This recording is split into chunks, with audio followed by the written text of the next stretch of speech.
Welcome to the beautiful Golden Metropolitan Polo Club in Tianjin, China, here for the 2013 edition of the 24-Goal Super Nations Cup, kicking it off with the formal ceremonies presided over by the International Polo Federation. I'm Tori Dorsey, joined with Ian McDewey for highlights of our first 3 days of play. Yeah, Tori, it's been a very interesting polo. Two very close semi-finals with only just a goal in each of them. So the two teams going in to the final probably a little bit bashed and bruised, I would say. So this was the first game, the first semi-final between England and the USA. And the USA dominated in the early half of the game. You can see just from the actual throw-in that they were able to get away with the ball. Mike Azzaro and Nick Roldan were very strong in the centre. Indeed, indeed. I think we had quite a few, well, 3 seasons in a day. Yes, we did. It was windy at one stage, it was cold, it got overcast, and then the sun came out. But this was pretty typical of it. Nick Roldan coming down, pushing his way through, and Thomas Collingwood there being able to convert the goal. And that's how they played the game in the first 3 chukkers. And England didn't get much of an answer for it until the second half. No, and I think if I had to choose a man of the match, certainly Mike Azzaro and well, Nicholas Roldan as well, really combined well for the United States in this semi-final. Yeah, here's Mark Tomlinson for England. That was their first goal. And he and his brother Luke were very strong in the centre and very ably assisted. But they really didn't get into the game until that second half, and they started to pass the ball to one another. This very experienced team. Here's another run by Mark. Well, that was a replay for that goal, I think. Anyway, hits, but they did most of the scoring in that first half. They're the stewards at the back of the thing, led by Peter Bushnagarden. Indicative of this scoring there, very tight scoring in the final seconds of this game there, the United States equalizing 13-all. Yeah, Mike Azzaro there. And that's what he and Nick Roldan were able to do, to dominate the centre fairly well.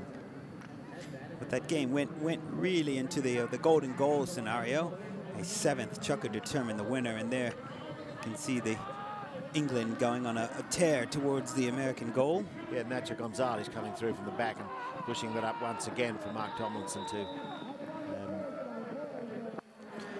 Really unfortunate for the United States to come out on the losing end of that match, because they were they really dominated probably for 3/4 of that game. Yeah.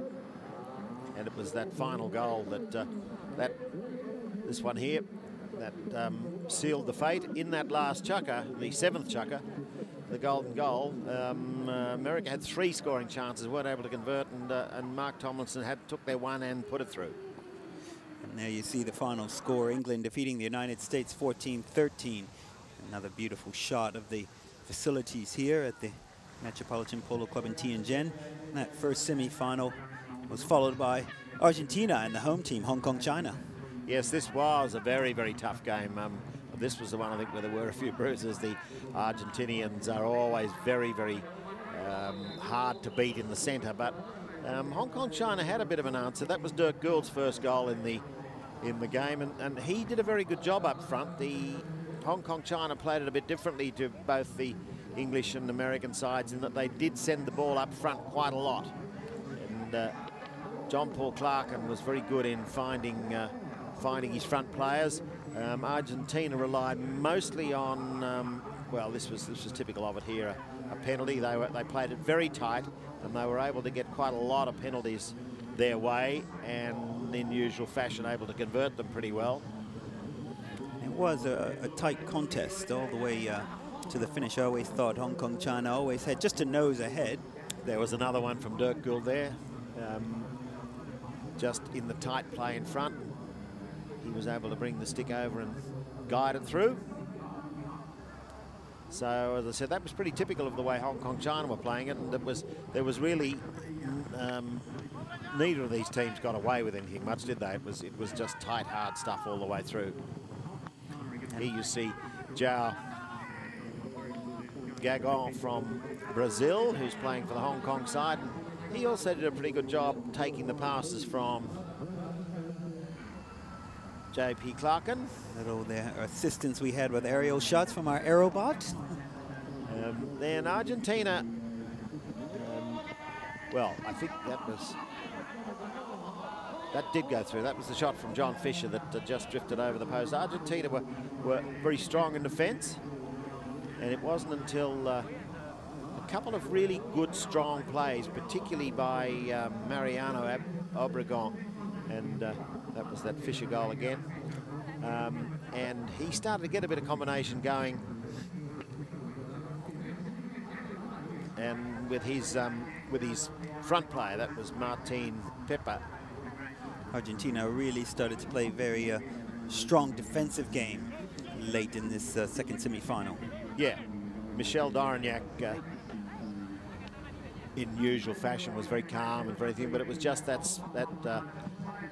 final goal. That's the goal being hit there when they had a scrummage in front of the goal mouth with just 11 or 12 seconds to go, and there's Jeff Fisher explaining, "I really didn't foul you." And some heated Mariano. discussions at the close of that. A 10-9 victory for Hong Kong, China. But again, yeah, which shows what took us to the stage that we were at today with the subsidiary final, United States versus Argentina. You still have England to face Hong Kong, China in the final. Yeah, it's an interesting, isn't it, that we get two very close games to start with, and then the final. The subsidiary final today turned out to be not as tight and not as close. I guess you could say they weren't really playing, you know, you're desperately trying to get into the final in the early games, and then you know you can't make it from this stage. But it ended up being just a bit dominated by the USA. Here's Obregon once again. That's you know, he works so hard in the centre, but this was pretty typical of this game too, when Nick Roldan was able to get a lot of possession in the tight plays, and Mike Azaro, in his usual fashion, well, that was a goal to Argentina. So, but unlike in the first semi-final, we really saw a stronger presence from Ulysses Escapite and Thomas Collingwood in this subsidiary final. Yes, that's right. That first game, it was Azaro and Roldan, and I think we saw Thomas Collingwood out of their 13 goals. I think probably hit 5 or 6 of them. Well, this was the Nick Roldan solo effort. And just a bit more open play today. But that one didn't go through. The backspin there, then it's backed out. There was a great play. We're not going to see the end of that, but it was by Azaro to turn it up. But we'll see it here. The ball hit the ground, spun back almost through the goal, backed out there by Martin Donovan, and then later on that was a penalty later in the game. For some time, the Argentina stayed close. There was, you know, a 2-goal deficit. They did get closer at one point, but the United States then started to run away as the match progressed. Yeah, particularly the last 2 chukkers, they just seemed to have the wood on them, and this was Thomas Collingwood, and this is this fantastic backhand shot of Mike Azaro's, followed up by Nick Roldan. Azaro feinted to play the ball forward, then just tucked a little backhand in. There it is. He feints to go forward here, then plays the backhand, drops the ball down in front of goal. Nick Roldan comes through and cuts the ball under the pony's neck and through a very narrow goal opening. And it was then that the USA started to get away with it a bit. It got to 10-7, and then they were able to hit another 3 goals. Argentina only 1, and eventually running out 13-8. Another example of it there. A bittersweet finish for the United States in this tournament. Yeah, good to go down by just 1 goal in a sudden golden goal playoff, and then run out. Pretty comfortable winners here. So they'd be feeling pretty good, having finished the Super Nations Cup in 3rd position. But that'll take us to the final on Saturday, with England to face the home side, Hong Kong, China.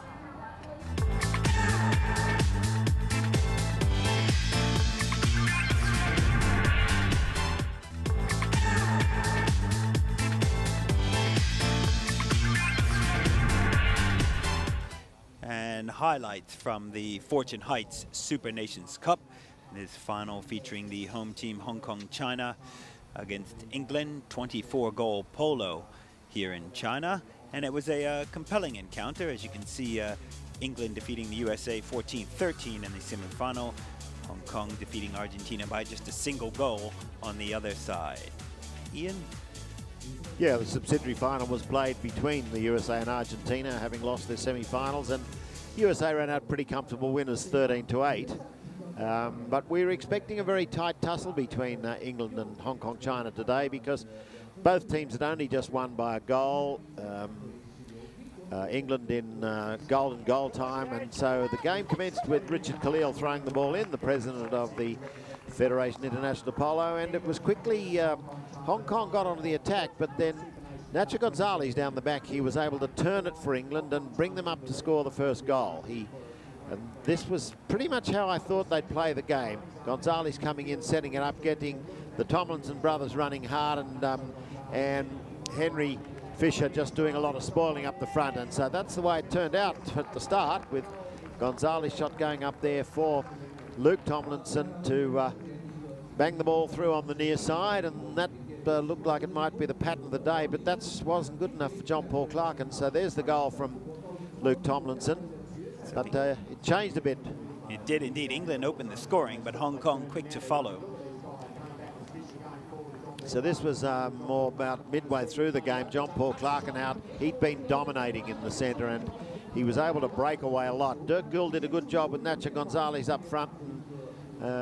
So John Paul Clark was able to break away on a number of occasions, and this was a classic example, taking it way out to the left and then cutting the ball in, just judging it beautifully so it rolled through. Now, this was a nice goal from the Tomlinson brothers here.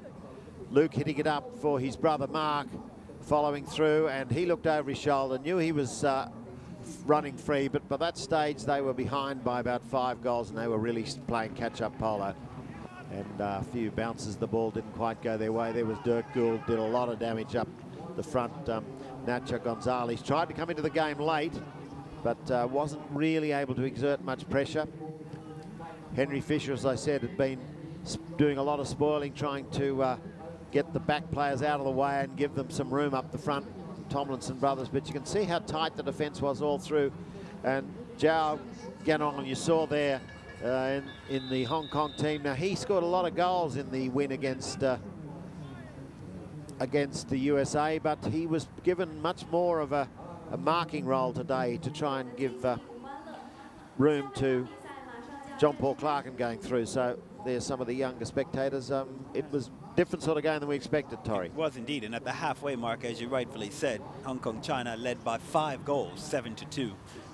Yeah, so into the second half now, and this was Dirk Gould's goal. He's very dangerous around the front. He scored quite a lot of goals in the win over Argentina. Well, he scored 2 or 3 early, actually, not quite a lot, but he didn't get much of a run until the second half, but when he did, he was dangerous, and then that meant Nacho Gonzalez had to stay back fairly deep. Here he comes with this neat little near side flick, offside flick, but Nacho Gonzalez going down the near side to try and stop him.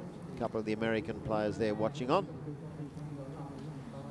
Entering into the 5th chukker again, Hong Kong China asserting their strength, 9-3 at this stage. Yeah, and so really pressure was massive pressure on England here. They had to score goals quickly, and this man kept finding the ball in the open, even though that one got blocked by Mark Tomlinson, and he was able to run it in to the goal.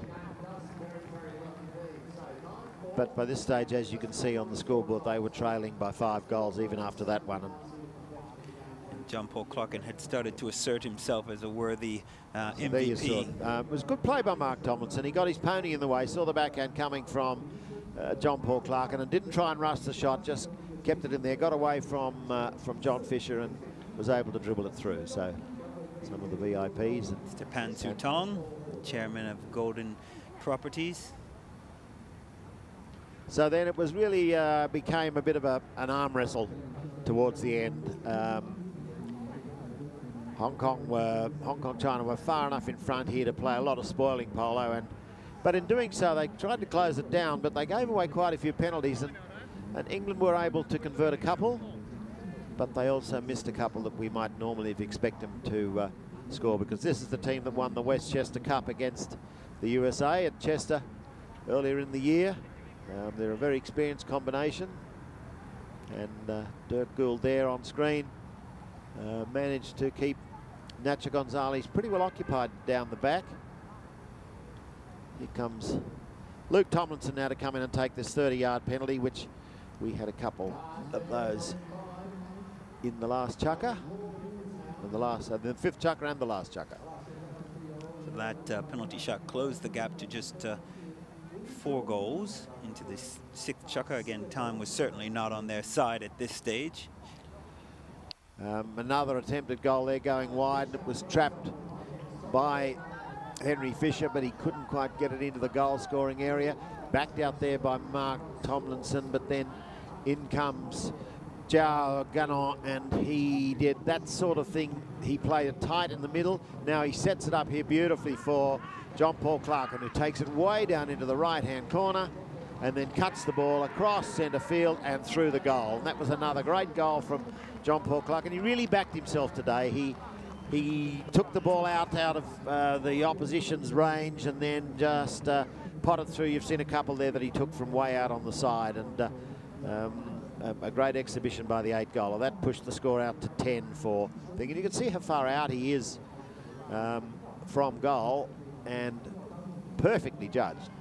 Just lofted it and went over the middle. And there's some of our younger polo enthusiasts. We had the wooden horse and a polo experience zone here at the Metropolitan Polo Club. Another open goal penalty here to England. They're trailing by 10-5 at this stage, and Luke Tomlinson, concentration on his face. He doesn't miss those ones, and he just takes it through. So they brought it back to 4 goals the difference, 10 goals to 6. But again, we're in the last chukker and only 2.5 minutes to go. Just a little too little, too late, really. Yeah, it's the middle of the game that got away from them. Once Hong Kong China got out to a 5-goal difference, they protected it pretty well right through. They did, and again, the home side here being awarded a penalty late in the game. Jaganon taking the Brazilian player playing for Hong Kong China, and he's been very effective through this tournament. Different type of game today than he played in the semi-final. He really put a lot of pressure on Luke Tomlinson today and gave John Paul Clarkin some room, and so he was given the privilege of banging through the 11th goal for them. Again, at this stage, you know, the celebrations had really begun in the VIP area, the home team celebrating what was soon to be a victory for the home team. Yes, you saw Michel Dorignac there in the thing. This was a lovely 60-yard penalty from Luke Tomlinson. Put it high in the air. Nobody can stop those ones. So that pushed it out to 7 for the England team. But with only a minute or so to go, it was already too late for them. And a very, very well-structured game by the... This penalty once again, and beautifully hit by Tomlinson. See, put it high in the air and down the back. But as I said, it was pretty much all over bar the shouting by then, because another These are the final dying seconds. Yes, this was John Fisher just keeping the ball out towards the sideline. Even though there wasn't time for him to score enough winning goals, he was determined that they were going to keep that margin as wide as possible. So these are the last few seconds of the game. And there we hear the siren to finish off the final of the Super Nations Cup at Metropolitan Polo Club, Tianjin, China. An elated John Fisher there, Director of Stable Operations here at the Metropolitan Polo Club. His brother Henry on just before that, but he's not looking all that elated at all. So I know who in the family will be buying the champagne tonight. So the England team, that's Nacho Gonzalez there. Henry Fish having been awarded with his commemorative medal for running second, and a bottle of the good stuff. Mark Tomlinson. Luke Tomlinson there, who a bit of a wry look on his face, still got able to smile, but I think he probably thought that was the one that got away from them. Andrew Hine, the manager of the England team. Shot of the victorious Hong Kong China team prior to stepping up on the podium. And the reserve there, you just saw briefly, George Merrick. And then we've got Jean-Paul Ganon. This is Hong Kong China, again accepting their awards. J.P. Clarkin, again at 8 golds and worthy captain of the team. And John Fisher, again, Director of Stable Operations at the Metropolitan Polo Club. Reserve player for Hong Kong China on this occasion. Castilla. Luis Laylor, the manager of the Hong Kong China team, and pictured at the end there, Dennis Lowe as well. And you get to see all 4 of the participating teams there, as well as some of our dignitaries and referees. Members of the International Polo Federation. The champions for 2013, Hong Kong China in the Super Nations Cup. You've been with us here at the Metropolitan Polo Club in Tianjin. We thank you for joining us on this occasion, and we look forward to seeing you in 2014. And back to the Fortune Heights Super Nations Cup 2013 at the Metropolitan Polo Club. Hong Kong China victorious against England 11-7.